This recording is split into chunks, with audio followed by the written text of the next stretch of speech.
ओम श्री परमात्मने नमः। श्री शिव महापुराण वायवीय संहिता अध्याय 3। ब्रह्मा जी के द्वारा परम तत्व के रूप में भगवान शिव की ही महत्ता का प्रतिपादन, उनकी कृपा को ही सब साधनों का फल बताना तथा उनकी आज्ञा से सब मुनियों का नैमिषारण्य में आना। ब्रह्मा जी ने कहा कि मुनियों, जिन्हें न पाकर मन सहित वाणी लौट आती है, जिनके आनंदमय स्वरूप का अनुभव करने वाला पुरुष कभी किसी से नहीं डरता, जिनसे संपूर्ण भूतों और इंद्रियों के साथ ब्रह्मा विष्णु रुद्र और इंद्र पूर्वक यह समस्त जगत पहले प्रकट होता है, जो कारणों के भी सृष्टा और विचारक परम कारण हैं, जिनके सिवा और किसी से कभी भी जगत की उत्पत्ति नहीं होती, संपूर्ण ऐश्वर्य से संपन्न होने के कारण जो स्वयं ही सर्वेश्वर नाम धारण करते हैं, सब मुमुक्षु जिन शंभु का अपने हृदय आकाश में के भीतर ध्यान करते हैं, जिन्होंने सबसे पहले मुझे ही अपने पुत्र के रूप में उत्पन्न किया और मुझे ही संपूर्ण वेदों का ज्ञान दिया, जिनके कृपा प्रसाद से मैंने ही यह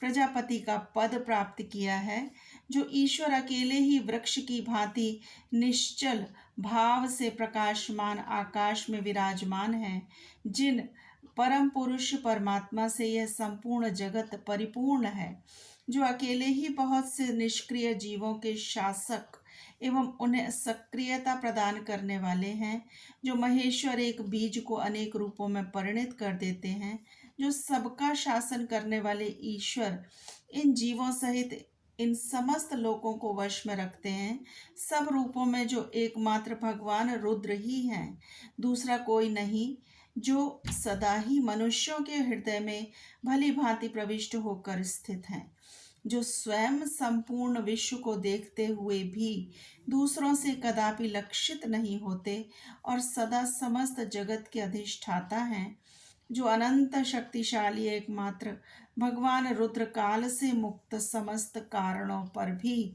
शासन करते हैं, जिनके लिए न दिन है न रात्रि है, जिनके समान भी कोई नहीं है, फिर अधिक तो हो ही कैसे सकता है, जिनकी ज्ञान बल और क्रिया रूपा पराशक्ति स्वाभाविक एवं नित्य है, जो इस क्षर विनाशशील अव्यक्त प्रकृति पर तथा अमृत स्वरूप अक्षर अविनाशी जीवात्मा पर शासन करते हैं।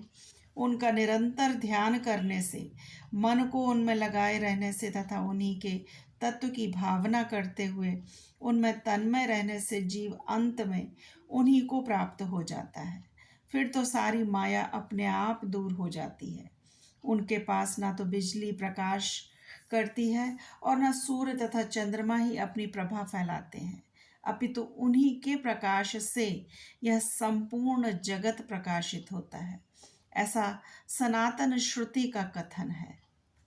एकमात्र महादेव महेश्वर को ही अपना आराध्य देव जानना चाहिए।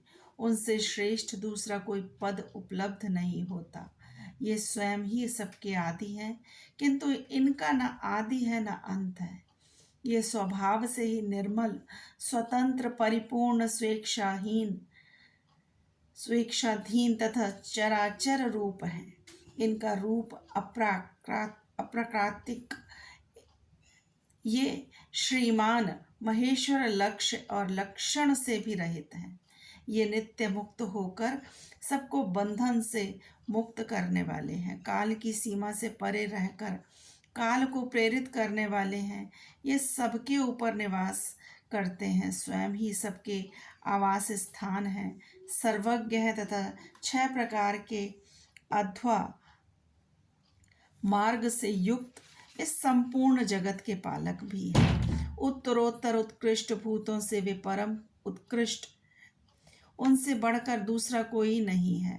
अनंत आनंद राशि रूपी मकरंद का पान करने वाले मधुव्रत भ्रमर हैं। अखंड ब्रह्मांडों को मसलकर मृतिपंड के समान कर देने की कला में पंडित हैं। उदारता, वीरता, गंभीरता और मधुरता के महासागर हैं। इनके समान भी कोई वस्तु नहीं है, फिर इनसे बढ़कर तो हो ही क्या सकती है। ये उपमा रहित हैं, समस्त प्राणियों के राजाधिराज के रूप में विराजमान है।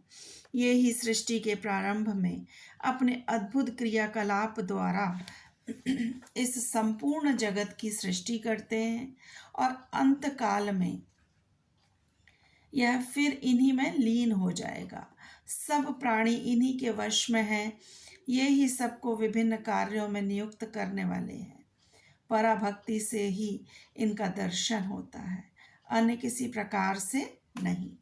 व्रत, संपूर्ण दान, तपस्या और नियम, इन सब साधनों को पूर्व काल में सत्पुरुषों ने भाव शुद्धि तथा अनुराग की उत्पत्ति के लिए ही बताया था, इसमें संशय नहीं है। मैं भगवान विष्णु, रुद्र देव तथा दूसरे दूसरे देवता एवं असुर आज भी उग्र तपस्याओं के द्वारा उनके दर्शन की इच्छा रखते हैं। धर्म भ्रष्ट, मूढ़, दुष्ट और घृणित आचार विचार वाले लोगों को उनका दर्शन होना असंभव है। भक्तजन भीतर और बाहर भी उन्हीं का पूजन एवं ध्यान करते हैं। यह रूप 3 प्रकार का है, स्थूल, सूक्ष्म और इन दोनों से परे। हम सब देवता आदि जिस रूप को प्रत्यक्ष देखते हैं वह स्थूल है। सूक्ष्म रूप का दर्शन केवल योगियों को होता है और उससे भी परे जो नित्य ज्ञान स्वरूप, आनंदमय तथा अविनाशी भगवत स्वरूप है, वह उसमें निष्ठा रखने वाले भजन परायण भक्तों की दृष्टि में आता है। भगवत व्रत का आश्रय लेने वाले भक्त ही उसको देख पाते हैं। इस विषय में अधिक कहने से क्या लाभ। गुह्य से भी गुह्यतर एवं उत्कृष्ट साधन है भगवान शिव के प्रति भक्ति। जो इस भक्ति से युक्त है वह संसार बंधन से मुक्त हो जाता है, इसमें संदेह नहीं है। वह भक्ति भगवान शिव की कृपा से ही उपलब्ध होती है और उन्हीं की कृपा की भक्ति से ही संभव होती है। इस प्रकार ये दोनों एक दूसरे के आश्रित हैं।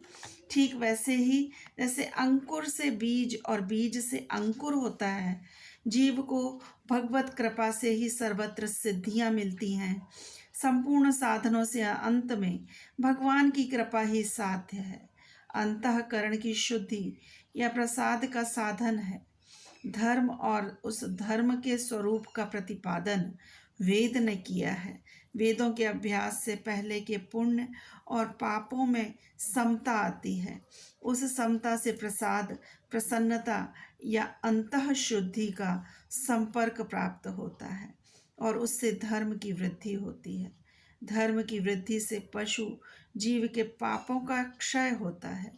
इस तरह जिसके पाप क्षीण हो गए हैं, उस जीव को अनेक जन्मों के अभ्यास से क्रमशः उमा महेश के तत्व का ज्ञान प्राप्त होकर उसके हृदय में उनके प्रति भक्ति का उदय होता है। उस भक्ति भाव के अनुरूप ही महेश्वर के कृपा प्रसाद का उद्रेक होता है। उस प्रसाद से कर्मों का त्याग होता है। कर्मों के त्याग का अभिप्राय उनके फलों के त्याग से है, कर्मों के स्वरूपतः त्याग से नहीं। अतः यह सिद्ध हुआ कि कर्म फलों के त्याग से शिव धर्म में मंगलमयी प्रवृत्ति होती है। इसलिए शिव का कृपा प्रसाद प्राप्त करने के उद्देश्य से तुम सब लोग अपने स्त्री पुत्रों और अग्नियों के साथ वाणी और मन के दोषों से रहित होकर एकमात्र भगवान शिव का ही ध्यान करते रहो। उन्हीं में निष्ठा रखकर उनके भजन में तत्पर हो जाओ। उन्हीं में मन लगाकर उनके आश्रित होकर रहो। सब कार्य करते हुए मन से उन्हीं का चिंतन किया करो। 1 सहस्त्र दिव्य वर्षों के लिए दीर्घकालिक यज्ञ का आरंभ करके उसे पूर्ण करो। यज्ञ के अंत में मंत्र द्वारा आवाहन करने पर साक्षात वायु देवता वहां पधारेंगे। फिर वे ही तुम सब लोगों के कल्याण का साधन बताएंगे।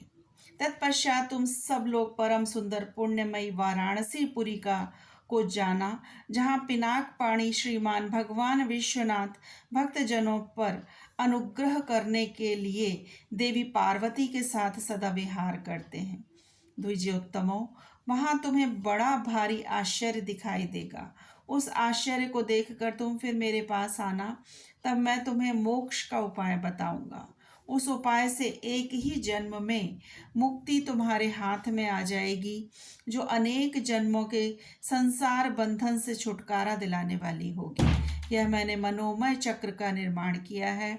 इस चक्र को मैं यहाँ से छोड़ता हूँ, जहाँ जाकर इसकी नेमी विशीर्ण हो जाए, टूट फूट जाए, वही तपस्या के लिए शुभ देश है। ऐसा कहकर पितामह ब्रह्मा ने उस सर्वतुल्य तेजस्वी मनोमय चक्र की ओर देखा और महादेव जी को प्रणाम करके उसे छोड़ दिया। वे सब ब्राह्मण उन लोकनाथ ब्रह्मा जी को प्रणाम करके उस स्थान के लिए चल दिए जहाँ उस चक्र की नेमी जीर्ण शीर्ण होने वाली थी। ब्रह्मा जी का फेंका हुआ वह सुंदर चक्र मनोहर शिलाखंडों से युक्त और निर्मल एवं स्वादिष्ट जल से पूर्ण किसी वन में गिरा। उस चक्र की नेमी के क्षीण होने से वह मुनि पूजित वन नैमिष नाम से विख्यात हुआ। अनेक यक्ष गंधर्व व विद्याधर वहां आकर रहने लगे और पूर्व काल में जगत की सृष्टि की इच्छा रखने वाले विश्व सृष्टा एवं गार्हपत्य अग्नि के उपासक ब्रह्मज्ञ प्रजापतियों ने वहीं दिव्य यज्ञ का आरंभ किया था। वहीं शब्द शास्त्र, अर्थशास्त्र तथा न्याय शास्त्र के ज्ञाता विद्वान महर्षियों ने शक्ति, ज्ञान और क्रिया योग के द्वारा शास्त्रीय विधि का अनुष्ठान किया था। तभी से नैमिषारण्य ऋषियों की तपस्या के योग्य स्थान बन गया। स्फटिक मणिमय पर्वत की शिलाओं से झरते हुए अमृत के समान मधुर एवं स्वच्छ जल के कारण वह वन बड़ा रमणीय प्रतीत होता है। वहाँ प्राय अत्यंत रसीले फल देने वाले वृक्ष हैं तथा उस वन में हिंसक जीव जंतुओं का अभाव है। ओम नमः शिवाय। शिवजी सदा सहाय।